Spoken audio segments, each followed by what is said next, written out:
September 2008. The world didn't just crash, it was mugged. In a matter of months, $19 trillion in household wealth evaporated, and 8.7 million jobs were deleted from existence. Most people call this a financial crisis, acting like it was some kind of natural disaster. But let's be brutal. Accidents happen by mistake. This was a heist. The masterminds behind it didn't just bankrupt the global economy, they profited from the destruction. While you lost your home, they walked away with record bonuses. But here's the twisted reality. The biggest scam in human history didn't start with a complex algorithm. It started with a lie so simple you could fit it on a billboard. Why rent when you can own? Let's rewind to 2001. If you want to know what caused the 2008 financial crisis, it starts here. The tech bubble just destroyed trillions in wealth. Then terrorists attacked America. The economy was bleeding out.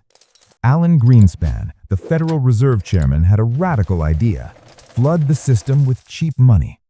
Interest rates dropped to 1%, the lowest in half a century. Suddenly, borrowing $1 million cost less than buying a used car monthly. This wasn't stimulus, this was financial steroids.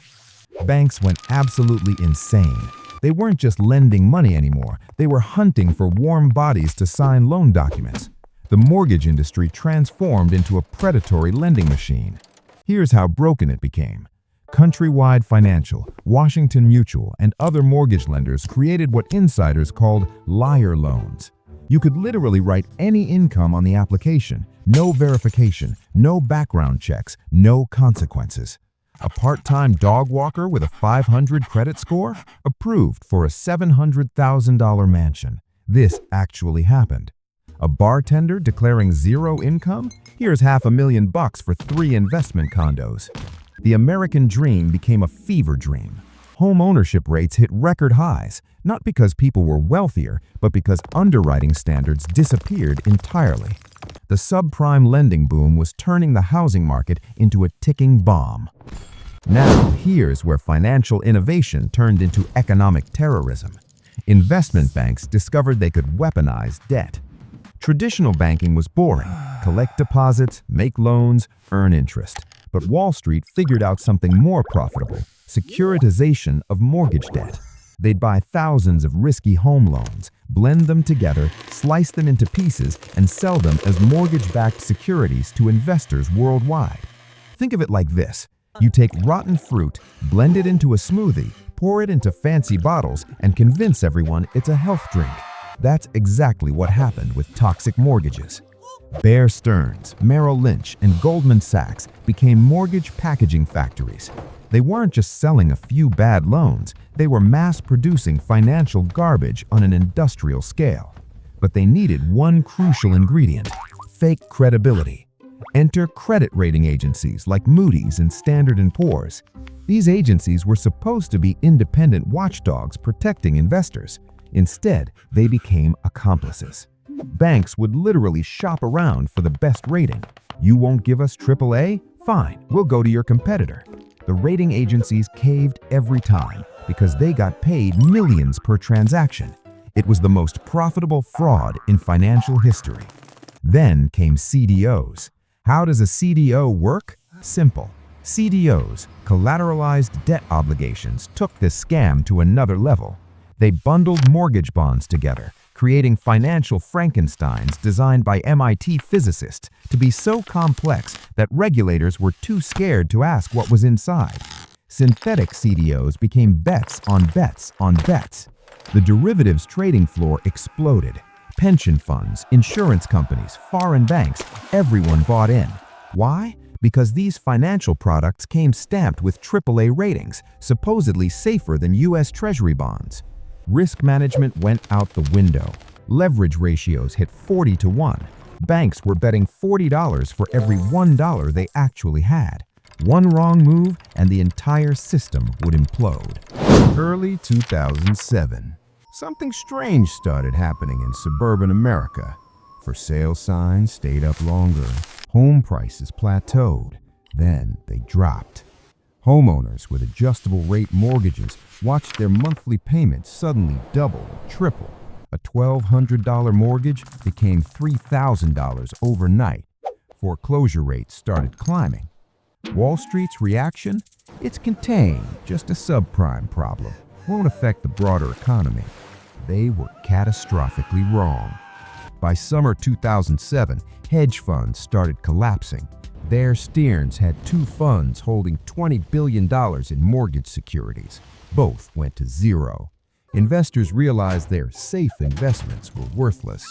The market for mortgage-backed bonds dried up instantly.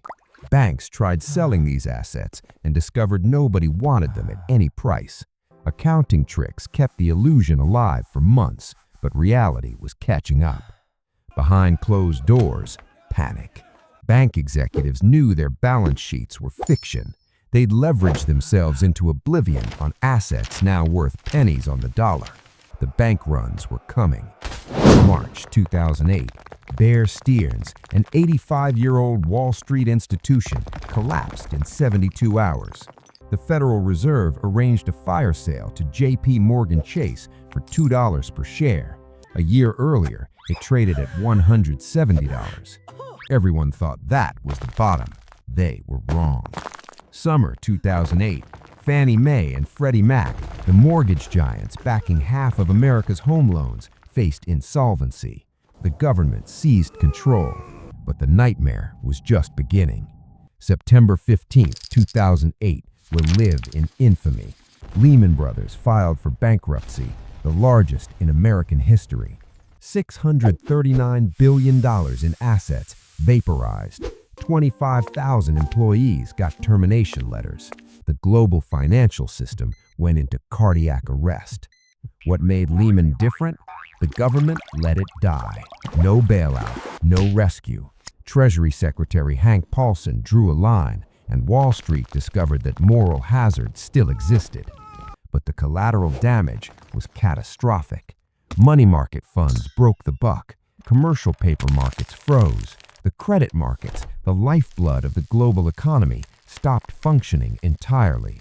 AIG, the insurance behemoth that sold credit protection on trillions in mortgage debt, faced collapse the next day.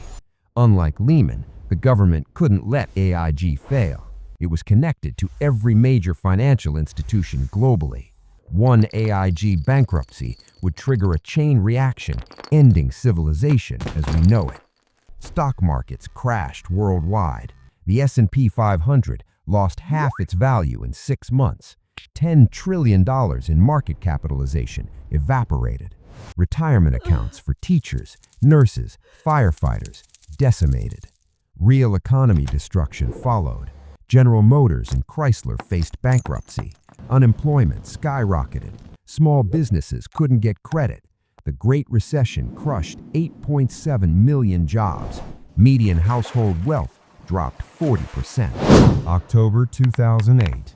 Did the government bail out Wall Street? Yes. Congress passed TARP, the bank rescue plan, pumping $700 billion into failing institutions. But that was just the beginning. The Federal Reserve became the lender of last resort on steroids. Ben Bernanke, a scholar of the Great Depression, unleashed every weapon in the monetary policy arsenal. Zero interest rate policy, quantitative easing programs buying trillions in bonds and mortgage securities, secret lending facilities giving banks unlimited access to cash. The Fed's balance sheet exploded from $800 billion to $4.5 trillion. The bailout worked, sort of. The banking system stabilized, stock markets recovered. By 2009, financial stocks were rallying. By 2010, Wall Street paid record bonuses again. But here's the bitter truth.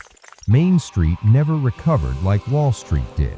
Homeowners got foreclosure notices, while bankers got bonuses. The wealth gap exploded into a chasm. Occupy Wall Street emerged in 2011, channeling rage against economic injustice. The 99% versus the 1% became the defining narrative of a generation. Criminal prosecutions? Virtually none. The Department of Justice claimed banks were too big to jail. Not a single major CEO faced prison for fraud that destroyed millions of lives. The 2008 crisis revealed an uncomfortable reality about capitalism.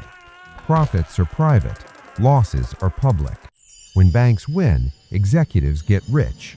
When banks lose, taxpayers foot the bill. Financial reform came through Dodd-Frank regulations, but many provisions got gutted within years. Today, the biggest banks are even larger, controlling more of the financial system than before the crash. We learned that we didn't actually fix the system. We just reloaded the gun. The next crisis won't look like 2008. It might be student loans, corporate debt, or crypto.